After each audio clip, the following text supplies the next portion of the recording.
हामी अगाडिकै लेसनको तेस्रो चरणमा छौँ। हामी एङ्गल बाइसेक्टरको बारेमा चर्चा गर्दै थियौँ र यसको लागि सर्वप्रथम एउटा एङ्गल खिचौँ। एङ्गल खिचिसके पछाडि हामीले त्यसलाई बाइसेक्ट गरेर देखाउन सकिन्छ र यसको लागि एबिसी भन्ने हामीले एङ्गल खिच्यौँ। यो बनाइसके पछाडि अब एङ्गल बाइसेक्टरको लागि हामी जान्छौँ। एङ्गल बाइसेक्टरमा क्लिक गर्छौँ। सेलेक्ट 3 पोइन्ट्स अर 2 लाइन्स भनेको छ। हामी 3टा पोइन्टहरू सिलेक्ट गरौँ। ए पोइन्ट, बी पोइन्ट, अब यहाँ सी पोइन्ट। यसरी हामीले 3टा पोइन्टहरू सिलेक्ट गरौँ र यसको लागि यो लाइनमा कुनै एउटा पोइन्ट फिक्स्ड पनि गरौँ। अब हामीले एङ्गल एबिडी र एङ्गल डिबिसी नाप्नु पर्यो, मेजर गर्नु पर्यो। त्यसको लागि हामी यो ठाउँमा जान्छौँ। यहाँ एङ्गल भन्नेको ठाउँमा जान्छौँ, क्लिक गर्छौँ। त्यहाँ क्लिक गरिसके पछाडि एङ्गल CBD को मेजरमेन्ट हामी 34.91 डिग्री पायौँ। अब फेरि हामी एङ्गल डिबी र ए को मेजरमेन्ट लिन्छौँ। त्यो पनि त्यही खप्टिएको छ, थोरै 34.91 डिग्री नै छ। यसरी एङ्गल बाइसेक्टर भनेको एउटा एङ्गललाई दुईटा बराबर भागमा विभाजन गर्ने लाइन। एङ्गल बाइसेक्टरको हामीले चर्चा गरौँ। यो एङ्गल बाइसेक्टर हुन्छ। त्यसरी नै तपाईहरु रिफ्लेक्स एङ्गल पनि लिन सक्नुहुनेछ। यतापट्टि पनि मेजर गरेर हेर्न सक्नुहुनेछ। अर्को रिफ्लेक्स एङ्गललाई पनि यसले के गरेछ भन्दा बाइसेक्ट गरेको छ। त्यसपछि हामी अबाउट टेन्जेन्ट, अब हामी टेन्जेन्टको कुरा गर्छौँ। अब टेन्जेन्ट भन्ने बित्तिकै सर्कललाई जस्ट टचेस गरेको लाइनहरू, जुन सर्कललाई छोएर मात्रै जान्छ, एउटा कुनै सर्कमफरेन्सको पोइन्टमा छोएर मात्रै जान्छ, त्यो लाइनहरू भनेको टेन्जेन्ट हुन्। र टेन्जेन्ट एउटा एक्सटेरियर पोइन्ट, बाहिरी पोइन्टबाट त्यो टेन्जेन्ट खिचिएको सर्कलमा टच भएको पोइन्टसँगको दूरी इक्वल हुन्छ, डिस्टेन्स इक्वल हुन्छ भन्ने पनि मान्यता छ। अब हामी पहिला सर्कलतिर जाउँ। एउटा सर्कल खिचौँ हामी। तपाईहरु मुभ गराउनु पर्यो भने यो स्क्रिनलाई केही तल सार्नु पर्यो, यता लैजानु पर्यो भने यो मुभ, अर्को ठुलो मुभ ग्राफिक भ्यू भन्ने छ। Drag the graphic view or axis भन्ने शिफ्ट प्लस ड्र्याग गरी पनि हुन्छ। यसमा गएर सार्न सक्नुहुनेछ। अब हामी सर्कल खिच्छौँ। यहाँ गएर सर्कल खिचिसकेपछि एउटा हामीले सर्कल, यतिको सर्कल बनायौँ। अब हामी टेन्जेन्टको कुरा गरेछौँ। Select point or line then circle conic or function भनेछ। सेलेक्ट पोइन्ट, अब कुनै एउटा पोइन्टबाट हामीले के गर्नु पर्यो भन्दा टेन्जेन्ट तान्नु पर्यो। ल मैले यो पोइन्ट सीबाट त्यो सर्कलमा टेन्जेन्ट तान्ने विचार गरेछु र दुईटा टेन्जेन्टहरू जान सक्छन्। अब यसपछि मैले पोइन्ट सी सेलेक्ट गरेँ अनि सर्कल हाइलाइट सेलेक्ट गरेँ।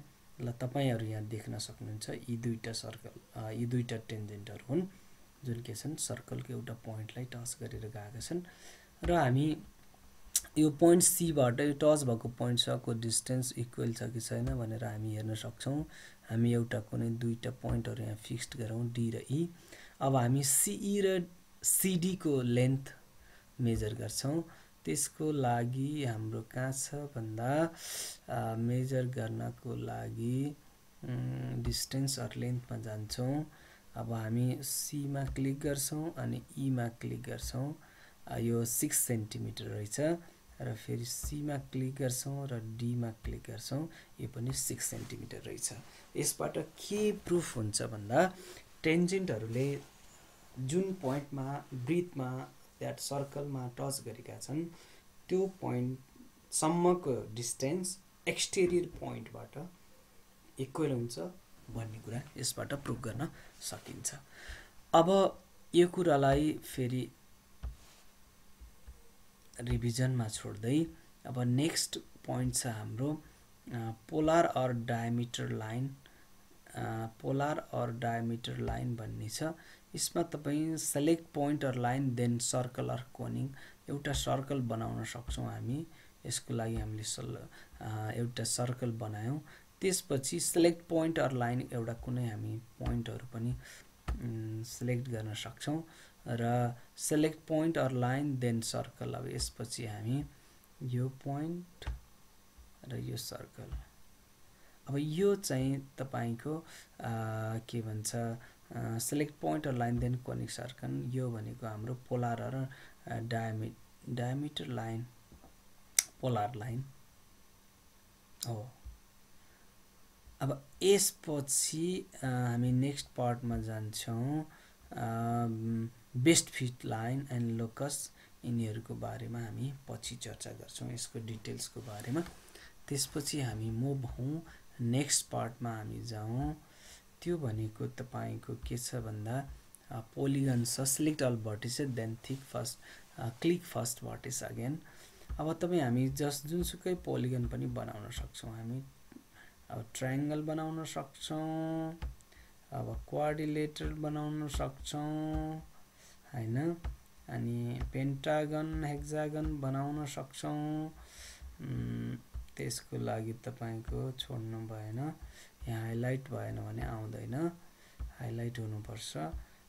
यसरी हामी पेन्टागन बनाउन सक्छौं, हेक्सागन बनाउन सक्छौं। यो चाहिँ हाम्रो मेजरमेन्टमा हामीले चाहे अनुसार बनाउँछौं। अब यसैमा अर्को छ तपाईको के छ भन्दा तपाईहरु यहाँ हेर्न सक्नुहुनेछ, दोस्रो रेगुलर पोलिगन। यो 8 क्लासको कोर्समा पनि धेरै दिएको पाइन्छ। रेगुलर भनेपछि यसको लेन्थ के हुन्छ, फिक्स्ड हुन्छ। तपाईको यो हामीले एबी को लेन्थ फिक्स्ड गरेका छौं। अब कति भर्टिसेस भएको, कतिवटा भर्टिसेस, ल मैले 12 वटा भर्टिसेस बनाइदिएँ। ल हेर्नुस्, यस्तो खालको राम्रो मजाको पोलिगन बन्छ। डुडेकाहेन हेड्रोन 12 वटा साइडहरु छ, यो रेगुलर पोलिगन हो। अब यसै भित्र तपाई रेगुलर पोलिगनमा अब ल म फेरि यसै भित्र सानो पोलिगन बनाए। ल यसको साइडहरु मैले चाहिँ 10 राखे, यस्तो खाली पोलिगन बन्यो। अब हामी चाहिँ त्यो अब्जेक्टलाई बिस्तारै सार्न सक्छौं, यो माथि लैजान सक्छौं। ल हेर्नुस्, एक किसिमको प्याटर्न बन्दै जान्छ, रमाइलो हुन्छ। अब फेरि यस भित्र फेरि मैले चाहिँ ल 6 साइडेड पोलिगन निर्माण गरे। यसलाई पनि ड्र्याग गर्न सक्छौं हामी बिस्तारै। तपाईहरु हेर्न सक्नुहुन्छ, यसलाई मुभ गराइयो, यसलाई मुभ गराइयो। यो सबैको समग्र मुभ भयो। यसरी तपाईको प्याटर्नहरु डेभलप गर्न सकिन्छ। विभिन्न पोलिगनको बारेमा पनि हामीले छलफल गर्न सकिन्छ। अब रिजिड पोलिगन अनि भेक्टर पोलिगन, यिनीहरुको बारेमा पनि तपाई काम गर्न सक्नुहुनेछ। त्यसपछि हामी नेक्स्टमा जाउँ, अबाउट द सर्कल है। यसको बारेमा हामी सानो इन्फर्मेसन लिँदै जाउँ। तपाईहरुले अब नेक्स्ट इन्फर्मेसन पाउनुहुनेछ about circle. Circle with centre through point, with centre and radius, compass, a circle 3 points, semicircle 2 points, circular arc, circular arc, circular sector, circumcircular sector, यी कुराहरु दिएको छ। अब तपाई सिम्पली अब सर्ट यो सर्कल भइहाल्यो।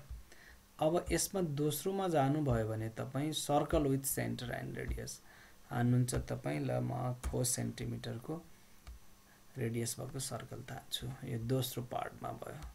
अनि तेस्रो पार्टमा भयो यसलाई हामी पहिला क्यान्सल गर्दियौं, गर्न सकिन्छ। अब तेस्रो भयो तपाईको कम्पास। अब कता लैजाने तपाईको